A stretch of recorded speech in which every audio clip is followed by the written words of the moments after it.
Okay, hello everybody. So pause and read this question first.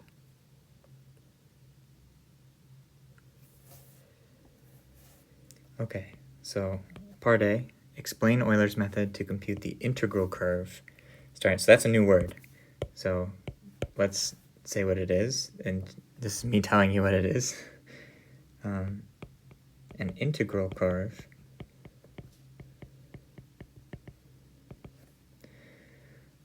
of a vector field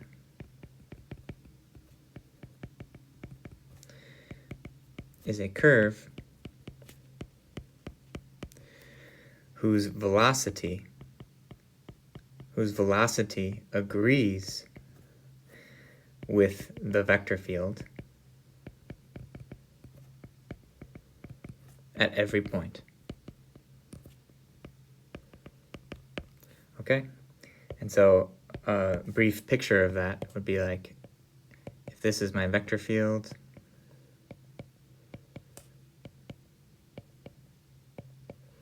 then an integral curve would be something like this. It curves through, and at every point, it's sort of going along. So something like this would not be an integral curve. See, it's not agreeing with the vector field. Its velocity does not agree. But this one, that one does. Okay, so now explain Euler's method. So Euler's method, let's just say method just steps in the direction of the vector field again and again and again,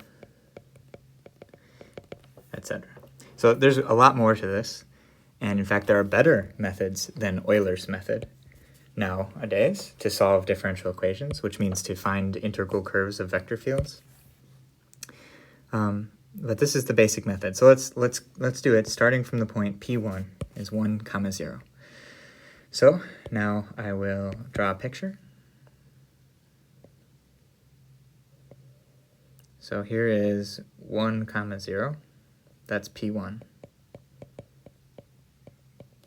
Okay, that's my starting point. And so what's the vector field? So now I'm going to get a formula. So the vector field is up here. And I'll call it, I'll call it G. And it sends xy to the point y minus x. You see that we're just going to put these constants, the length and the gravitational acceleration. Well, let's say our pendulum is 9.8 meters long. Then this would be just 1, and this simplifies our lives. Okay, and so this is a map. This is a vector field because it's a map from R2 to R2. And so what is G of P1? Well, G of P1 is, let's see, y minus x. And so G of P1 looks like this. Okay? Well, maybe it should be length 1, this vector, and going down. Okay, so then we step, and that's P2. So what's P2? It's P2 is P1 plus G of P1, which is, and I guess this should be actually in formulas, G of P1, which is 1, 0 plus 0 minus 1, which is the point 1 minus 1. Okay, there we are. So now, what's P3? What's P3? So G of P2 is, G of 1 minus 1, which means that y, so now I have to put yx, but y is negative 1. Oh, not x, minus x. So now I'm going to step in this direction, which looks like this. okay? And so that's a step. So where am I? I'm here. By the way, if you were actually doing this in a computer, you wouldn't want to step in the entire vector. You'd want to step like 0.001 times the vector g of p2, because then you'll be more accurate, and we saw this in class. So now this is p3, and so let's write the formula for p3. p3 is p2 plus g of p2. Just step in the vector field direction. Okay, p2 was this vector, and g of p2 was this vector. And so where am I now? 0 minus 2. That looks good. Okay. And so we can continue. What's g of p3? So at this new point p3, there's another vector from this vector field. What is it? Well, it's the vector y minus x. So y minus x. Well, minus 0 is 0. And so now I have to go negative 2 comma 0, which, wow. Okay, so now there's 1, 2. So this vector here, I'll even label it g of p3. Okay, great. So now I'm at this point p4. And what is p4? Okay, it is, let's do it in formula color, gray. p4 is p3 plus g of p3. Okay, so p3 was 0 minus 2. G of p3 was minus 2, 0. And so p4, good. Last step. The vector field assigns a vector to that point, p4. What vector does it assign? Well, y minus x. Interesting. So now this vector is negative 2, 2. So it looks like this. Okay. That's that vector. And I've finally reached P5, which is, I believe, the last point that I was asked to compute. And so what is P5? Let's see. P5 is P4 plus the vector field at the point P4. Okay, well, I can do this because I can add vectors. And looks right. Negative 4, 0. Okay. Let's look at what we did. We have words, pictures, and formulas. And we have computed 4 new points. And we explained Euler's method, just steps in the direction of the vector field. Of course, we shouldn't step the entire vector.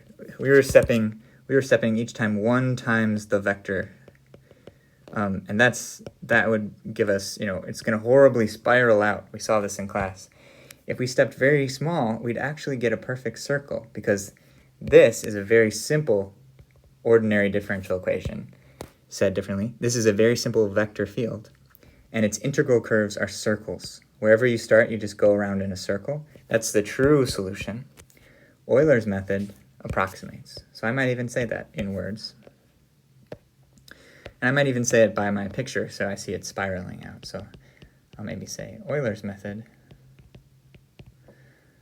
uses linear steps. We're stepping in the vector field to approximate the nonlinear integral curve of the vector field. Okay.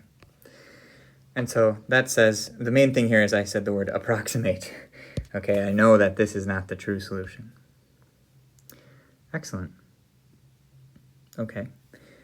Part B.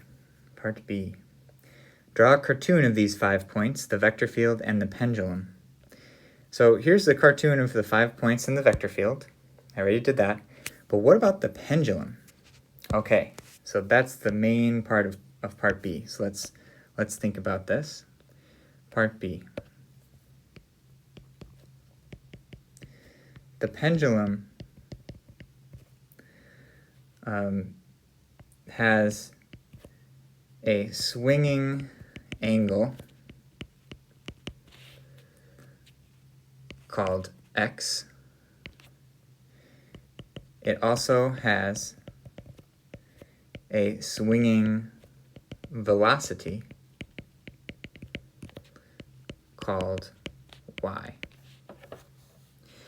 And so the derivative, the time derivative of x is actually y, because y is the velocity, the rate of change of this angle.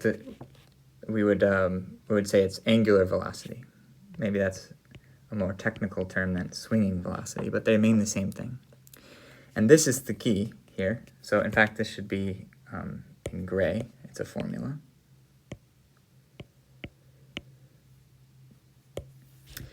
Is that this is the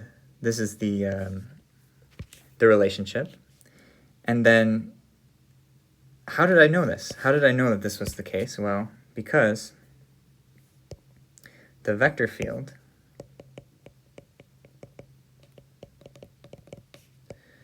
was sending xy to y minus x, and so actually interpreted as an ordinary differential equation, and now I put this in red, interpreting a vector field as an ordinary differential equation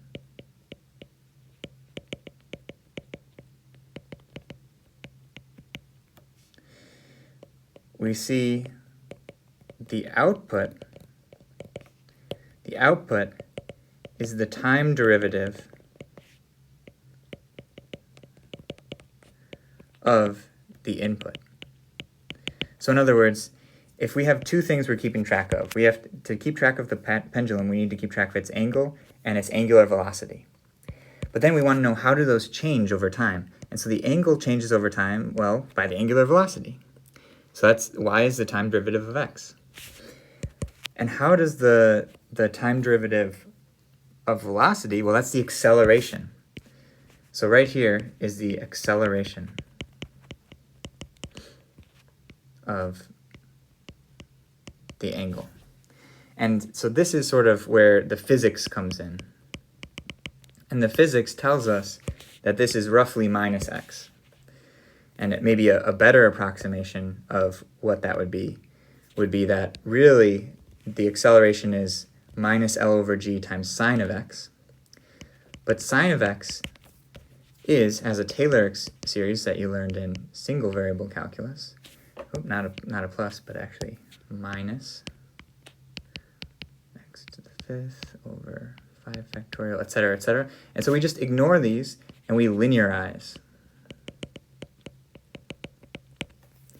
And this part actually you don't need to put, so I'll put this in, I don't know, pink or something. It's not part of your required answer. But for those who are interested, that's how we get minus x, is that we actually linearize sine and pretend that it's basically x. Because for small oscillations near 0, sine is basically x, and we can ignore all these terms. Okay. And so, interpreting a vector field as an ordinary differential equation, we see the output as the time derivative of the input. Then, each point, P1, P2, P3, P4, and we also computed P5, becomes a pendulum position and velocity. So how does it become? Well, now we need to draw a picture of the pendulum, because it said draw a cartoon of the pendulum. So the first point, P1, was 1, 0. That means the pendulum was swinging with an angle, let's see, of 1. Okay, so what is that going to be? It's going to, I don't know, maybe here. So here's the pendulum, and here's its position. And then what's its velocity? Its velocity is 0. So it's like I was holding the pendulum right here, holding it still. Velocity 0. That's what the second coordinate means in our physics interpretation of this vector field. And now what about P2? Well, let's look at P2. P2 was here, 1, negative 1.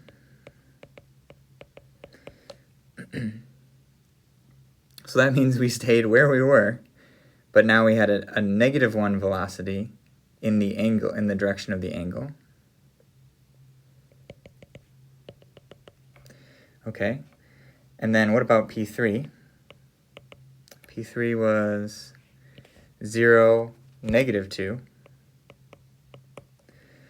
And so now the angle was 0, so we're down here at 0 angle,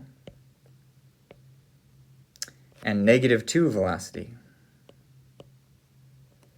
in this instantaneous direction. And then what's P4? Let's do P4 in a different color maybe. P4 was negative 2 comma negative 2. That means our angular position was negative 2 and our velocity was negative 2. Okay, so then the pendulum's like way up here. And it's still swinging. It's still swinging that way, which is clearly wrong. That's why our approximation is wrong. And so what about P5? So P5 was negative 4 and 0. So now we have an angle of negative 4, which is a little bit over pi. So maybe up here. And and it has 0 velocity. So interesting. It's clearly wrong, but if we took smaller steps, it could be correct.